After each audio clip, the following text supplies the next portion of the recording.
Iowa City is a unique community. This uniqueness is shaped by the people who contribute their ideas, their gifts, and their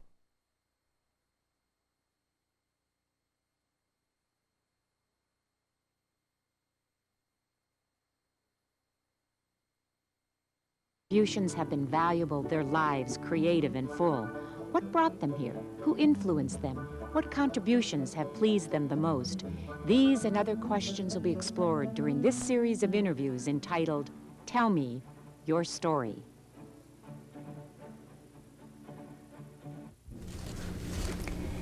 The College of Medicine at the University of Iowa has been called a statewide treasure and a source of pride for all Iowans.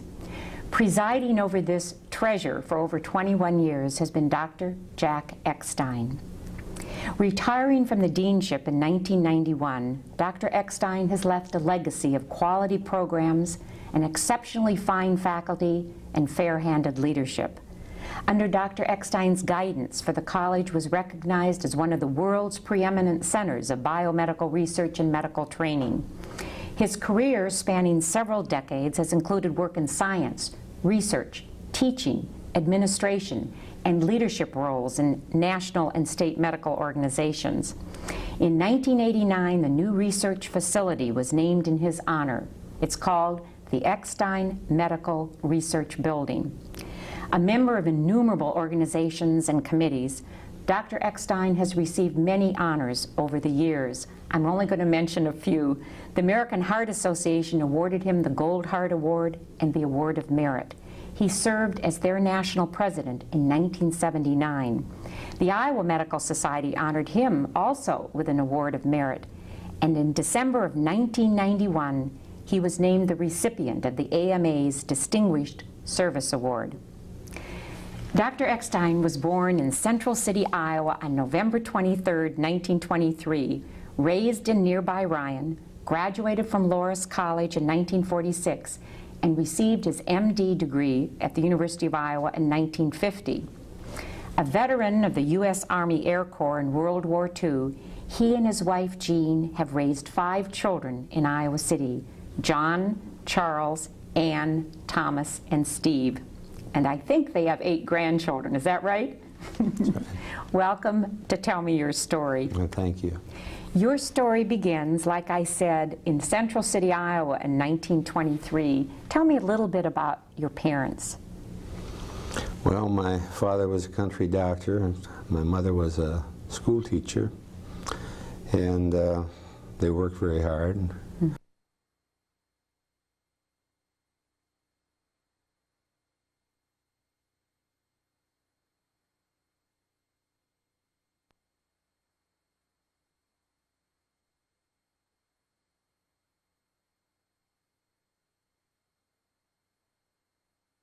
The Model T era. It was not.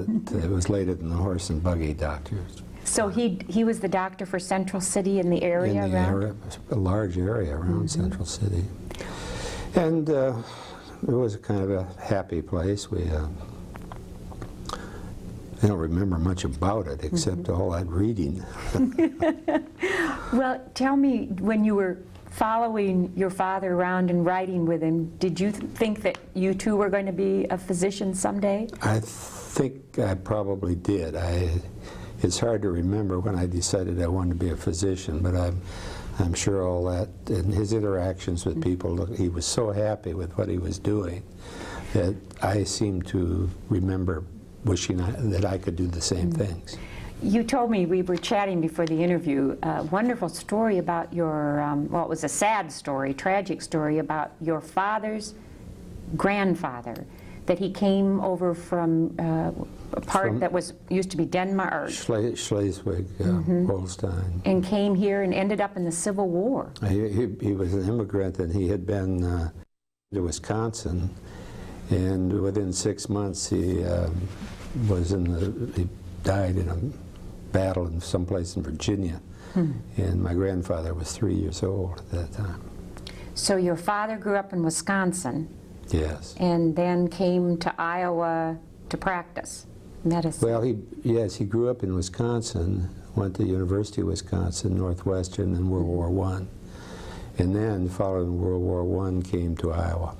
You were an only child, and you were sent to Illinois to a military school. Why? Was that a typical thing during the 20s and 30s? Well, I think it was. We lived in a very small town, and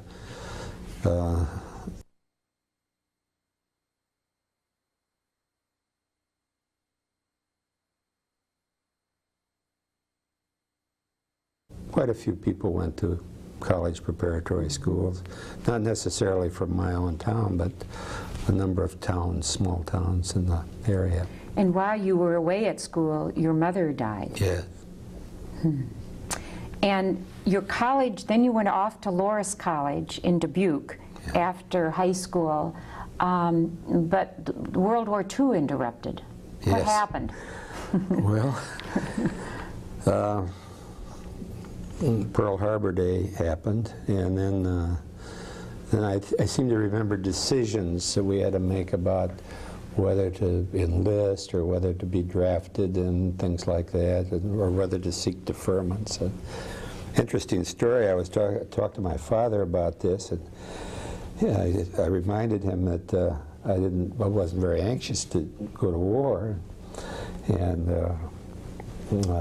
I wasn't sure I wanted to be an enlisted man, and he said, "Why not? Somebody has to do this."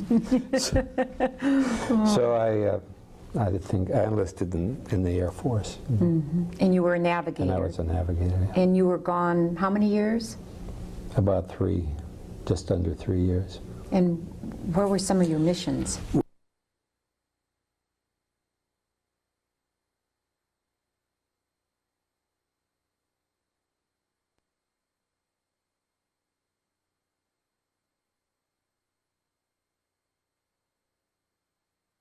I arrived in Italy right after the Ploesti raid, so the war was already in good form when I got there. So I'm not sure they needed me. Did you ever think you weren't coming back? I don't think I ever Never thought thought about that. it. It's a very dim memory. You came back, finished at Loras.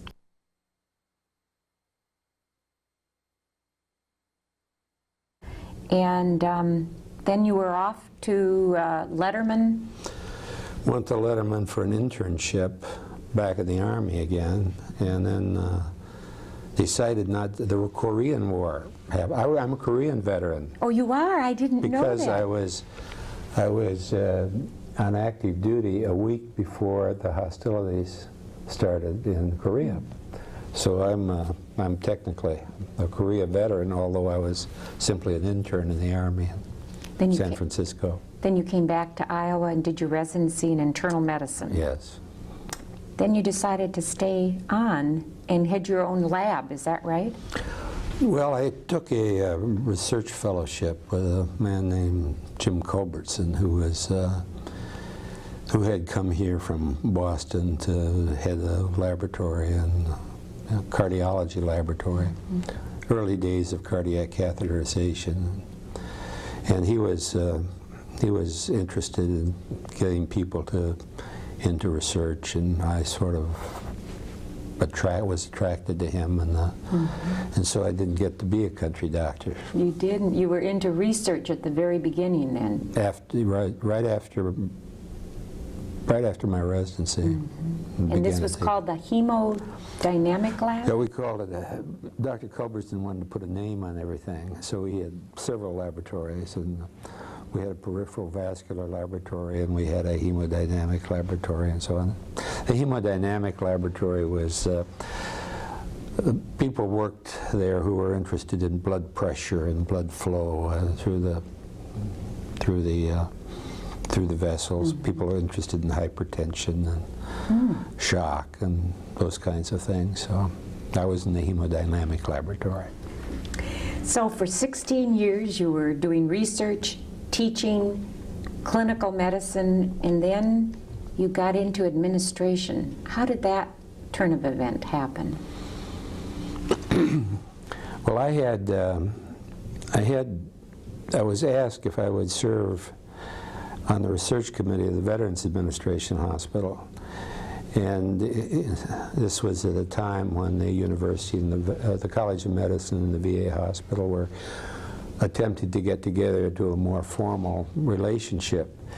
And Dr. Hardin, who was my predecessor as dean, asked me if I would be chairman of the dean's committee for the research committee at the VA hospital. And there was an opportunity to get additional funds. I had access to, or I knew people in the central office of the Veterans Administration, so it became easy to ask for money, and we discussed ways to build affiliation. So I began to sort of become attracted to doing things on a little broader scale than in the laboratory.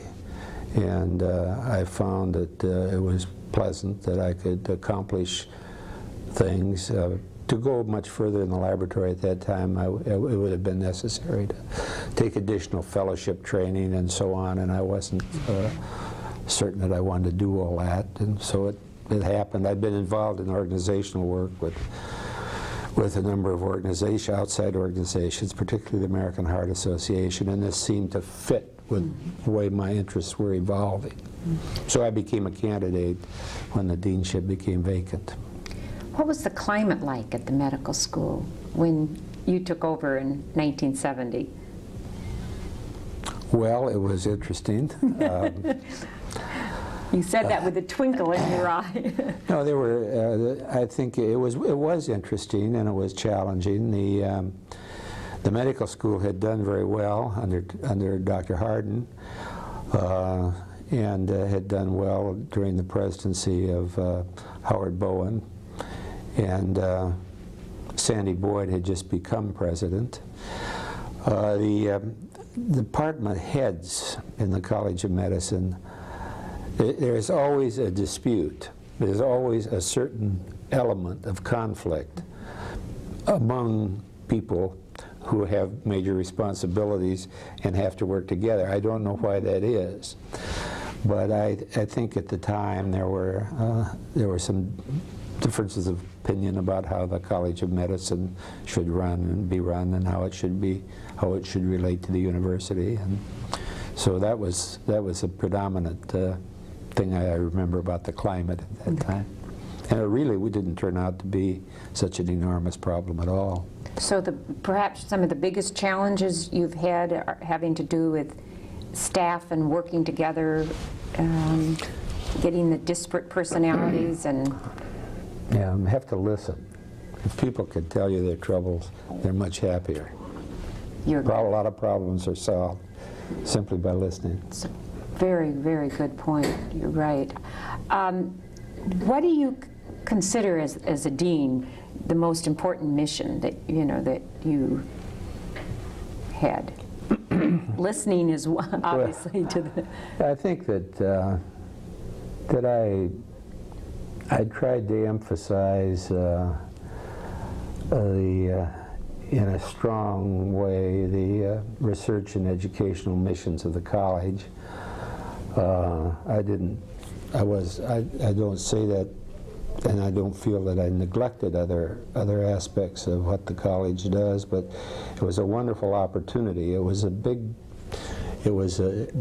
heyday of the National Institutes of Health, and colleges of medicine who had the kinds of people who could compete for outside grants, extramural funds. They were ready to do it, and it was possible to assemble enough people and so that our research output increased and the faculty developed, and it just did. I think if I were to talk about what I contributed, I think it would be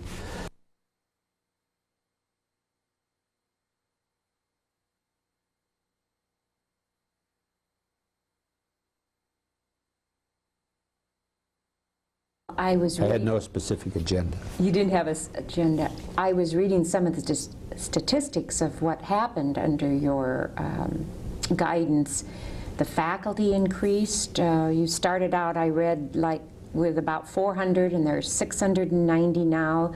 The budget was, 20 million, I think, and now it's over 199 million. Oh, it's More than that? more than that. And then grants, I mean, you started out in 1970 with what? About $1 million grants. Oh, we had about $4 million, as I recall, $4.5 million, and I think the last figure that I saw was 85 million. You have recruited academic leaders and researchers, and on the faculty there are these Howard Hughes Medical Institute investigators. For the layperson, why is this so important to medical school and to Iowa to have these? Well, it's important because the Howard Hughes Medical Institute is so influential. If you want to say that you have a good medical school, there are many people who would say, oh, but you don't have Howard Hughes investigators. So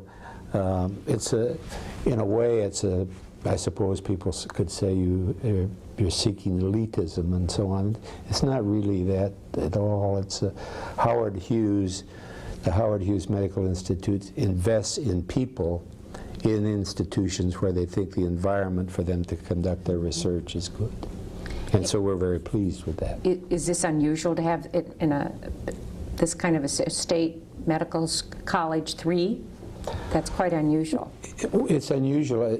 The Howard Hughes Medical Institutes began by establishing small institutes in medical schools. By small, I mean quite a number of people, perhaps 15 or 20. They stopped doing this some years ago and began to put single investigators in. At the time we had 3. We were one of only 3 other institutions that had 3 Howard Hughes institutional investigators. Well, that's wonderful.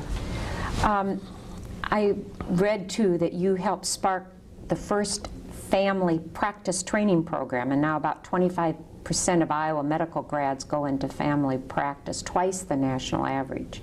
Are you pleased about that statistic? Yes. I think the family practitioners would say it's not enough, but we've done well. Tell us about the program, the family practice program.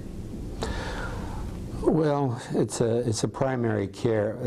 It's a relatively new specialty. It grew out of the old general practitioner. Like your father. Yes.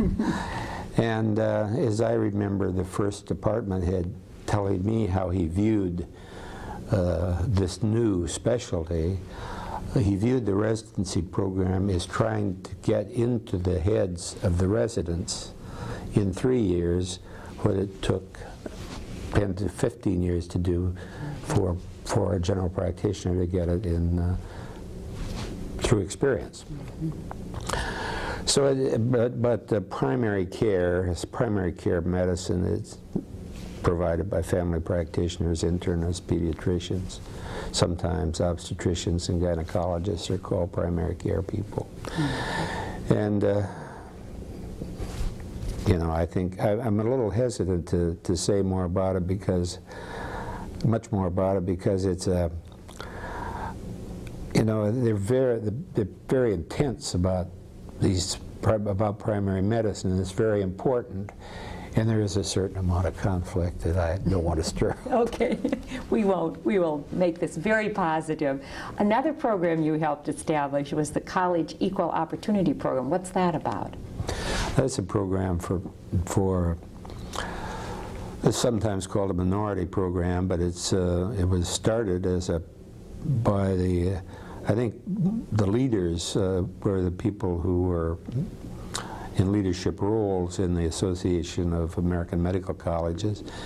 It's designed to help students who are from backgrounds underrepresented in American medicine. Is it doing well? Yes, good. Yes, doing well. I read your curriculum vitae and found out all the organizations that you've been a part of and the committees you've served on, from the NIH to the Lung and Blood Institute. And you also served, along with two other, not at the same time, obviously, but two other physicians from the University of Iowa as president of the American Heart Association. That's remarkable. 3 of you from Iowa as presidents. Yes, that is remarkable. You got that cornered. We didn't arrange it, but it happened. Was Dr. You were in 1979, and then Dr. January before or after that, and then Dr. Aboud, is that right? Recently, yes. Recently. Dr. January was, he helped found the American Heart Association as a voluntary health organization, and they conducted some experiments in Iowa. And he went on and went through all the offices and became president, I think, in about, it could have been in the 50s or early 60s. And then he got me involved in the Heart Association. And I began to serve on committees, and so I enjoyed it very much. And the next thing I knew, You were was running involved. And then Dr. Aboud was entirely different. He did it on his own. That's a good story. Looking back over your life, what person or event has had a major influence on you? Well, I suppose my family has had a major influence on me. And my parents, I don't think about them much because I wasn't with them very long, but I'm sure that all that reading and all that closeness had an influence. I think that in the later years, Sandy Boyd taught us in the university what a university really was all about. And I think he had a profound influence on a lot of people in a modest period of time. And the people that he collected to work with him were people that I found very nice to work with. And the thing about Sandy, I know you're going to interview him on this program someday, but I think the thing that we learned from Sandy Boyd was that an institution could have values. It could have values that were understood by the people of the institution. He would articulate them. He would repeat them. Excuse me. Mm-hmm. Until everyone knew what they were supposed to do and what he was. There was opportunity for debate. University business was conducted in an open way. People of the institutions were involved in everything. And that seems to be a trait that he has. It's a personal kind of leadership quality that I admired, and even though I think he's a little younger than I tried to accept and follow some of his principles. Yes, and you're along with Phil Hubbard, another one of my guests, Oh, yeah. and Christine Grant. They also Yes. mentioned Yeah. Sandy Boyd as being someone who made a difference in their life. I want to talk about your family a little bit. You mentioned that your parents had made, obviously, an impact on you. You didn't have them for very long because your mother died while you were away in Illinois, and then your father died shortly thereafter. You were an only child, so that left you with not a home. Is this true? Well, I happened? had a home in the sense that I went back to college on the GI Bill and then came to the University of Iowa, and the GI Bill took care of me. But my wife's parents were friends of my parents, and I was always invited to spend vacations in Ryan with them if I wanted to do so. So you came home, and is that where you met your wife in high school or on vacations? Or No, I met my wife when we were children in grade school in Ryan. You've known her a long time. Yes. And you and Jean have raised 5 children in Iowa City. Yes. Tell me what your kids are doing. Well, my oldest son is John. He's a lawyer, Denver. Mm-hmm. My number 2 son is a urologist in Nashville. My daughter, Ann, is an internist in Euclid, Ohio. My number 3 son, Tom, is an intensive care nurse. And Steve, our youngest, is a graduate student in hydraulics. So And you have grandchildren? I have 8. 8 grandchildren. And I know all the names of all. Oh, of them. that's okay. Do you want to tell them? No, I won't. You enjoy your grandchildren, I read in an article. Well, my wife says that I spent more time with my children and I seem less interested in my grandchildren, but that's because I don't see them every day. Sure. When I read all the things you've been involved in and all the contributions you've made, I thought, when did you have time to do much else besides medicine? But what do you do to relax? What do you like to do? What are your hobbies? Well, I'm a home handyman. I'm always fixing something.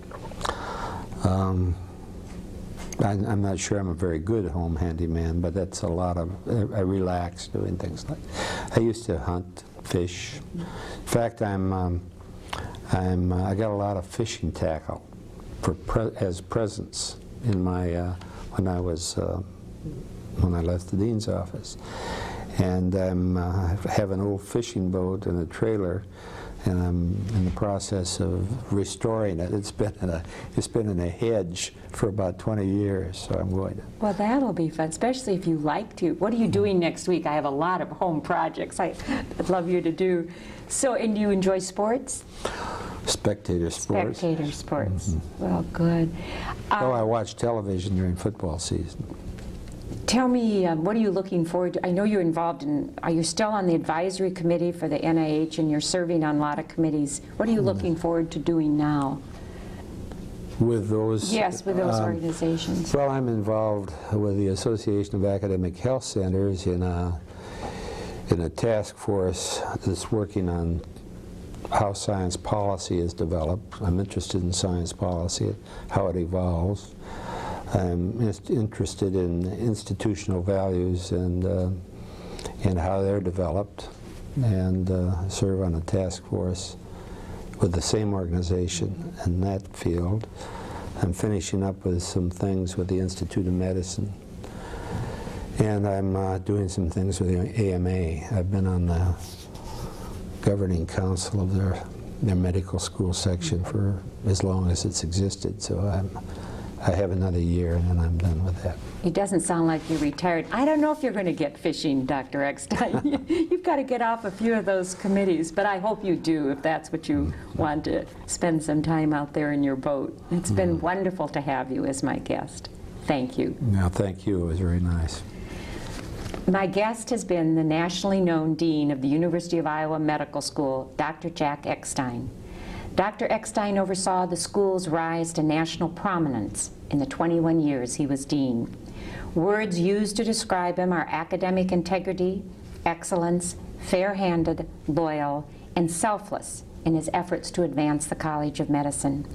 A colleague and friend stated, and I quote, "Under Dean Eckstein, the U of I College of Medicine enhanced its national reputation for outstanding students, distinguished faculty members, strong educational and research programs, and first-rate medical practice," end quote. Dr. Eckstein devoted his academic life to cardiovascular research and teaching before being appointed dean in 1970. And in June of this year, 1992, the American Medical Association will present him with the Distinguished Service Award. A native of Iowa, Dr. Eckstein and his wife Jean have raised 5 children in Iowa City. The university, the community, and the state are indeed fortunate that Dr. Eckstein chose to live and work in Iowa City.